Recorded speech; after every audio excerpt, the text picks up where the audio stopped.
Okay, तो आज हम जल्दी से मतलब फटाफट रिवाइज करते हैं खुशवंत सिंह की कहानी the portrait of a lady. हाँ, ये एनसीईआरटी क्लास 11 हॉर्नबिल किताब का पहला चैप्टर है। बिल्कुल।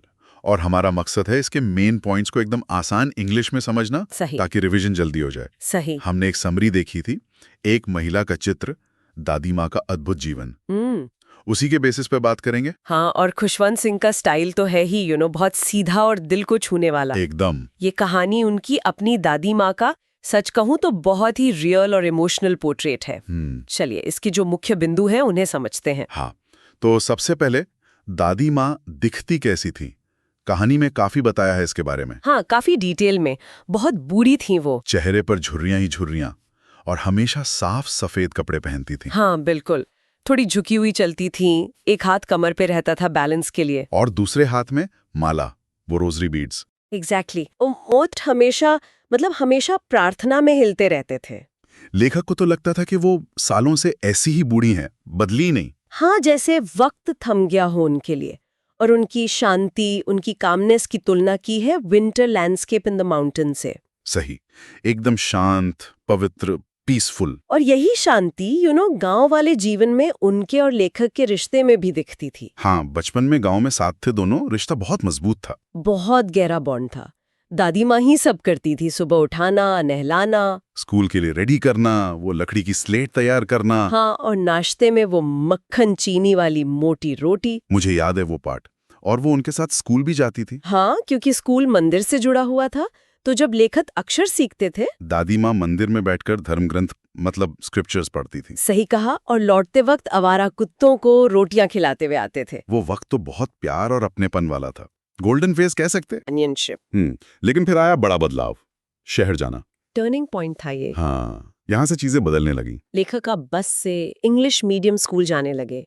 दादी माँ साथ नहीं जा पाती थी। पढ़ाई भी बदल गई, इंग्लिश, साइंस, वो आर्किमिडीज प्रिंसिपल वगैरह। और ये बात दादी माँ को क्या कहते हैं, बिल्कुल रास नहीं आई। खासकर ये कि स्कूल में भगवान या धर्म ग्रंथों की पढ़ाई नहीं होती। हाँ, वो काफी निराश थी इससे, वो मदद भी नहीं कर पाती थी पढ़ाई में। और फिर वो म्यूजिक लेसन्स वाली बात पता चली तो वो और भी परेशान हो गई। हाँ, वो तो इसे हार्लेट्स एंड बेगर्स का काम मानती थी, मतलब शरीफ लोगों का नहीं। बिल्कुल।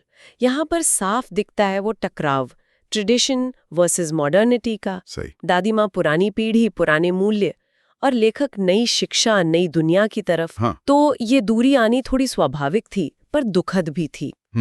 वो अब अपना ज्यादातर वक्त कमरे में चरखा चलाते हुए या प्रार्थना करते हुए बिताने लगी। वो कॉमन लिंक कम हो गया था। बिल्कुल। फिर ये दूरी और बढ़ गई जब लेखक यूनिवर्सिटी गए और उसके बाद 5 साल के लिए विदेश गए पढ़ने। सबको लगा था दादी माँ बहुत अपसेट होंगी, शायद रोएंगी। पर उन्होंने कोई भाव, कोई इमोशन नहीं दिखाया।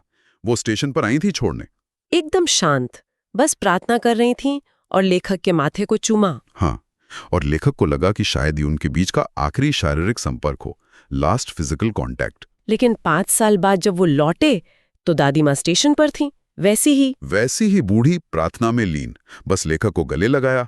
पर उस शाम कुछ अलग हुआ है ना, जो उनके स्वभाव से बिल्कुल अलग था। हाँ, वो अनएक्सपेक्टेड था। उन्होंने आस पड़ोस की औरतों को इकट्ठा किया, एक पुरानी ढोलक ली और घंटों तक वो घर वापसी वाले योद्धाओं के गीत गाए।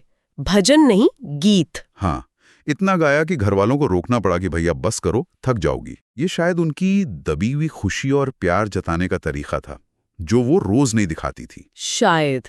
लेकिन अगले दिन वो बीमार पड़ गई। हल्का बुखार था। डॉक्टर ने तो कहा था ठीक हो जाएगा, मामूली है। पर दादी माँ को पता था।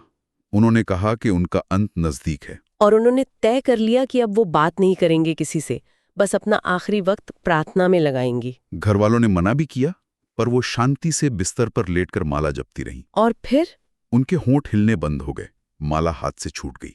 She passed away peacefully. उन्हें लाल कफन में लपेटा गया। और फिर वो सीन आता है जो शायद सबसे यादगार है, गौरैयों वाला, स्पैरोज। हाँ, जब दादी माँ की बॉडी को ले जाने की तैयारी हो रही थी, हजारों गौरैयां, हजारों, आंगन में, बरामदे में, जहां वो लेटी थी, वहां चुपचाप आकर बैठ गई। बिल्कुल चुप।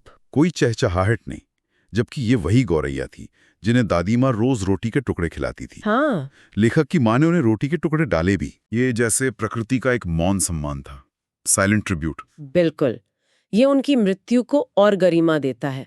और एग्जाम के लिए ये पॉइंट बहुत जरूरी है, the symbolic morning of the sparrows. अच्छा, तो अगर फटाफट रिवीजन करें तो मेन थीम्स क्या निकल कर आते हैं? देखो, एक तो दादी माँ खुद परंपरा और आस्था का प्रतीक, symbol of tradition and faith. हाँ।